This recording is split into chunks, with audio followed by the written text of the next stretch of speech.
ನಮಸ್ತೆ ಸ್ನೇಹಿತರೆ, ಶ್ರೀಕಲ್ಪತರು ಮಡಲಲ್ಲಿ ಸೇವಾಶ್ರಮ ನಮ್ಮ ಈ ಮಾಧ್ಯಮಕ್ಕೆ ತಮಗೆಲ್ಲರಿಗೂ ಸ್ವಾಗತ ಸುಸ್ವಾಗತ. ನಾನು ನಿಮ್ಮ ಮನೆ ಮಗಳು. IPL 2026 ಫೈನಲ್ ಪಂದ್ಯದಲ್ಲಿ ರಾಯಲ್ ಚಾಲೆಂಜರ್ಸ್ ಬೆಂಗಳೂರು RCB ತಂಡ ಗುಜರಾತ್ ಟೈಟನ್ಸ್ GT ತಂಡವನ್ನು ಧೂಳಿಪಟ ಮಾಡಿ ಸತತ 2ನೇ ಬಾರಿಗೆ IPL ಟ್ರೋಫಿ ಮುಡಿಗೇರಿಸಿಕೊಂಡಿದೆ. ನರೇಂದ್ರ ಮೋದಿ ಕ್ರೀಡಾಂಗಣದಲ್ಲಿ ನಡೆದ ಫೈನಲ್ನಲ್ಲಿ ಟಾಸ್ ಗೆದ್ದ RCB ಮೊದಲು ಬೌಲಿಂಗ್ ಆಯ್ದುಕೊಂಡಿತು. ಗುಜರಾತ್ ಟೈಟನ್ಸ್ ತಂಡವನ್ನು ಕೇವಲ 155 ರನ್ಗಳಿಗೆ ನಿಯಂತ್ರಿಸಿತು. RCB ಈ ಸುಲಭ ಗುರಿಯನ್ನು ಭರ್ಜರಿಯಾಗಿ ಬೆನ್ನಟ್ಟಿ ಈ ಸಲವೂ ಕಪ್ ನಮ್ದೇ ಎಂದು ಬೆಂಗಳೂರಿನ ಅಭಿಮಾನಿಗಳಲ್ಲಿ ಹಬ್ಬದ ವಾತಾವರಣ ಸೃಷ್ಟಿಸಿದೆ. ರಾಜಸ್ಥಾನ್ ರಾಯಲ್ಸ್ ತಂಡದ 15 ವರ್ಷದ ಯುವ ಆಟಗಾರ ವೈಭವ್ ಸೂರ್ಯವಂಶಿ ಈ ಸೀಸನ್ನ ಅದ್ಭುತ ಆಕರ್ಷಣೆಯಾಗಿದ್ದಾರೆ. ಒಟ್ಟು 776 ರನ್ ಗಳಿಸುವ ಮೂಲಕ ಅವರು ಆರೆಂಜ್ ಕ್ಯಾಪ್ ಗೆದ್ದಿದ್ದಾರೆ. ಕ್ವಾಲಿಫೈಯರ್ 2ರ ಪಂದ್ಯದಲ್ಲಿ ಗುಜರಾತ್ ವಿರುದ್ಧ 96 ರನ್ ಗಳಿಸಿ ಕೇವಲ 4 ರನ್ಗಳಿಂದ ಶತಕ ವಂಚಿತರಾದಾಗ ವೈಭವ್ ಮೈದಾನದ ಮೂಲೆಯಲ್ಲಿ ಕಣ್ಣೀರು ಹಾಕಿದ್ದಾರೆ. ಈ ಭಾವನಾತ್ಮಕ ವಿಡಿಯೋ ಸಾಮಾಜಿಕ ಜಾಲತಾಣಗಳಲ್ಲಿ ಭಾರಿ ವೈರಲ್ ಆಗಿದೆ. ಇವರ ಬ್ಯಾಟಿಂಗ್ ನೋಡಿ ಕ್ರಿಕೆಟ್ ದೇಶದ ಸಚಿನ್ ತೆಂಡೂಲ್ಕರ್ ಹಾಗೂ ಅಮಿತಾಬ್ ಬಚ್ಚನ್ ಕೂಡ ಮೆಚ್ಚುಗೆ ವ್ಯಕ್ತಪಡಿಸಿದ್ದಾರೆ. 19 ವರ್ಷದ ಹುಡುಗ ಅವ್ರಿಗೆ ಶಕ್ತಿಶಾಲಿಯಿಂದ ರನ್ ಹೊಡೆದಿರ್ತಾರೆ, ಆದರೆ ಬುದ್ಧಿ ಅನ್ನೋದು ಇನ್ನೂ ಮೆಚ್ಯೂರ್ಡ್ ಆಗಬೇಕಾಗಿರುತ್ತೆ. ಇನ್ನೂ ಮೆಚ್ಯೂರ್ಡ್ ಆಗಿಲ್ಲ, ಹಾಗಾಗಿ ಇನ್ನು ಮಕ್ಕಳು ಬುದ್ಧಿ, ಹಾಗಾಗಿ ಒಂದು ಮೂಲೆಯಲ್ಲಿ ಕೂತ್ಕೊಂಡು ಹತ್ತಿರೋದು ಒಂಥರ ನೋಡಿದ್ರೆ ಒಂಥರ ಬೇಜಾರು ಆಗುತ್ತೆ. IPLನಲ್ಲಿ ಸದ್ಯ ಚಾಲ್ತಿಯಲ್ಲಿರುವ ಇಂಪ್ಯಾಕ್ಟ್ ಪ್ಲೇಯರ್ ನಿಯಮವನ್ನು ಸಂಪೂರ್ಣವಾಗಿ ತೆಗೆದುಹಾಕಬೇಕು ಎಂದು ಮಾಸ್ಟರ್ ಬ್ಲಾಸ್ಟರ್ ಸಚಿನ್ ತೆಂಡೂಲ್ಕರ್ BCCIಗೆ ಮಹತ್ವದ ಟಿಪ್ಸ್ ನೀಡಿದ್ದಾರೆ. ಇದು ಕ್ರಿಕೆಟ್ ಲೋಕದಲ್ಲಿ ಹೊಸ ಚರ್ಚೆ ಹುಟ್ಟುಹಾಕಿದೆ. ಮುಂಬೈ ಇಂಡಿಯನ್ಸ್ ಜೆರ್ಸಿ ಕಳಚಿ ಹಾರ್ದಿಕ್ ಪಾಂಡ್ಯ ಹೊರನಡೆದಿದ್ದಾರೆ ಎನ್ನಲಾದ ವಿಡಿಯೋ ವೈರಲ್ ಆಗುತ್ತಿದ್ದು, 2027ರ IPLನಲ್ಲಿ ಅವರು ಬೇರೆ ತಂಡ ಸೇರುವ ಸಾಧ್ಯತೆ ಇದೆ.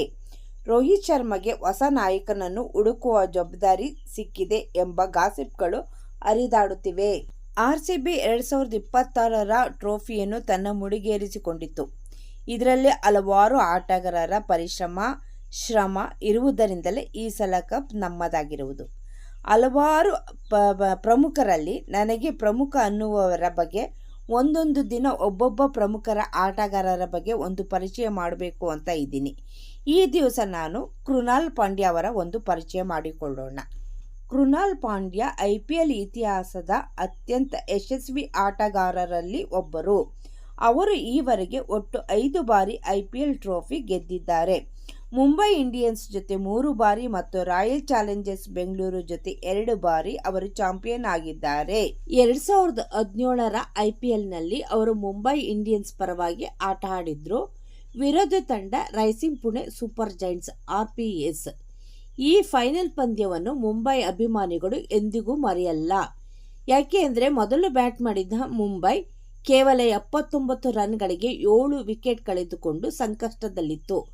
ಆಗ ಕೃನಾಲ್ ಪಾಂಡ್ಯ 47 ರನ್ 38 ಎಸೆತಗಳಿಂದ ಗಳಿಸಿ ತಂಡದ ಮೊತ್ತವನ್ನು 129ಕ್ಕೆ ತಲುಪಿಸಿದರು. ಕೊನೆಗೆ ಮುಂಬೈ ಕೇವಲ 1 ರನ್ನಿಂದ ರೋಮಾಂಚಕ ಜಯ ಸಾಧಿಸಿತು. 2019ರ IPLನಲ್ಲಿ ಅವರು ಮುಂಬೈ ಇಂಡಿಯನ್ಸ್ ಪರವಾಗಿ ಆಟ ಆಡಿದ್ರು. ಇದರಲ್ಲಿ ವಿರೋಧಿ ತಂಡ ಚೆನ್ನೈ ಸೂಪರ್ ಕಿಂಗ್ಸ್. CSK ವಿರುದ್ಧ ನಡೆದ ಈ ಹೈ ವೋಲ್ಟೇಜ್ ಫೈನಲ್ನಲ್ಲೂ ಮುಂಬೈ ಇಂಡಿಯನ್ಸ್ ಕೇವಲ 1 ರನ್ನಿಂದ ಗೆದ್ದು ಕಪ್ ಎತ್ತಿತು. ಇಡೀ ಸೀಸನ್ನಲ್ಲಿ ಕೃನಾಲ್ ಪಾಂಡ್ಯ ಬ್ಯಾಟಿಂಗ್ ಮತ್ತು ಬೌಲಿಂಗ್ ಎರಡರಲ್ಲೂ 183 ರನ್ 12 ವಿಕೆಟ್ ತಂಡಕ್ಕೆ ದೊಡ್ಡ ಬಲ ತುಂಬಿದ್ದರು. 2020ರಲ್ಲಿ ನಡೆದಂತಹ IPL ಪಂದ್ಯದಲ್ಲೂ ಇವರು ಮುಂಬೈ ಇಂಡಿಯನ್ಸ್ ಪರವಾಗಿ ಆಟ ಆಡಿದ್ರು. ವಿರೋಧಿ ತಂಡ ಡೆಲ್ಲಿ ಕ್ಯಾಪಿಟಲ್ಸ್ DC ಆಗಿತ್ತು. UAEನಲ್ಲಿ ನಡೆದ ಈ ಟೂರ್ನಿಯಲ್ಲಿ ಮುಂಬೈ ಇಂಡಿಯನ್ಸ್ ಅತ್ಯಂತ ಸುಲಭವಾಗಿ ಚಾಂಪಿಯನ್ ಪಟ್ಟ ಅಲಂಕರಿಸಿತು. ಕೃನಾಲ್ ಪಾಂಡ್ಯ ಮಧ್ಯಮ ಕ್ರಮಾಂಕದಲ್ಲಿ ಫಿನಿಷರ್ ಆಗಿ ಮತ್ತು ಎಕನಾಮಿಕಲ್ ಬೌಲಿಂಗ್ ಮಾಡುವ ಮೂಲಕ ಮುಂಬೈಗೆ 5ನೇ ಟ್ರೋಫಿ ತಂದುಕೊಡುವಲ್ಲಿ ಪ್ರಮುಖ ಪಾತ್ರ ವಹಿಸಿದರು. ಫೈನಲ್ ಪಂದ್ಯದ ಕೊನೆಯ ರನ್ ಬಾರಿಸಿದೆ ಕೃನಾಲ್ ಪಾಂಡ್ಯ. 2025ರ IPLನಲ್ಲಿ ಇವರು ರಾಯಲ್ ಚಾಲೆಂಜರ್ಸ್ ಬೆಂಗಳೂರು RCBಯ ಪರವಾಗಿ ಆಟ ಆಡಿದರು.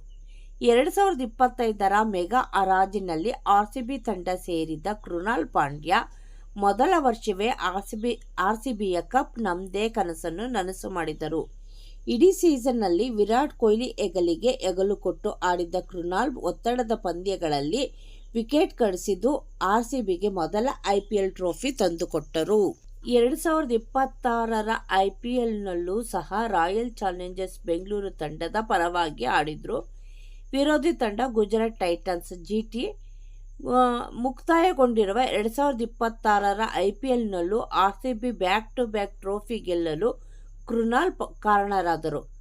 ಫೈನಲ್ ಪಂದ್ಯದಲ್ಲಿ ಜೋಸ್ ಬಟ್ಲರ್ ಅವರಂಥ ಅಪಾಯಕಾರಿ ಆಟಗಾರರನ್ನು ಔಟ್ ಮಾಡಿ ಪಂದ್ಯದ ದಿಕ್ಕನ್ನೇ ಬದಲಾಯಿಸಿದರು. ಇದರೊಂದಿಗೆ ಕೃಣಾಲ್ ತಮ್ಮ ವೈಯಕ್ತಿಕ ಬದುಕಿನ 5ನೇ IPL ಕಪ್ ಮುಡಿಗೇರಿಸಿಕೊಂಡರು. ಕೃಣಾಲ್ ಪಾಂಡ್ಯ ಅವರು ಸೈಲೆಂಟ್ ಆಗಿ ಬಂದು ಟ್ರೋಫಿ ಗೆದ್ದುಕೊಂಡು ಹೋಗ್ತಾರೆ. ಮುಂಬೈಗೆ 3 ಕಪ್, ಈಗ RCBಗೆ ಸತತ 2 ಕಪ್ ಗೆದ್ದುಕೊಟ್ಟು ಕೃಣಾಲ್ ಪಾಂಡ್ಯ IPLನ ಅತಿ ದೊಡ್ಡ ಲಕ್ಕಿ ಚಾರ್ಮ್ ಮತ್ತು ಮ್ಯಾಚ್ ವಿನ್ನರ್ ಆಗಿ ಹೊರಹೊಮ್ಮಿದ್ದಾರೆ.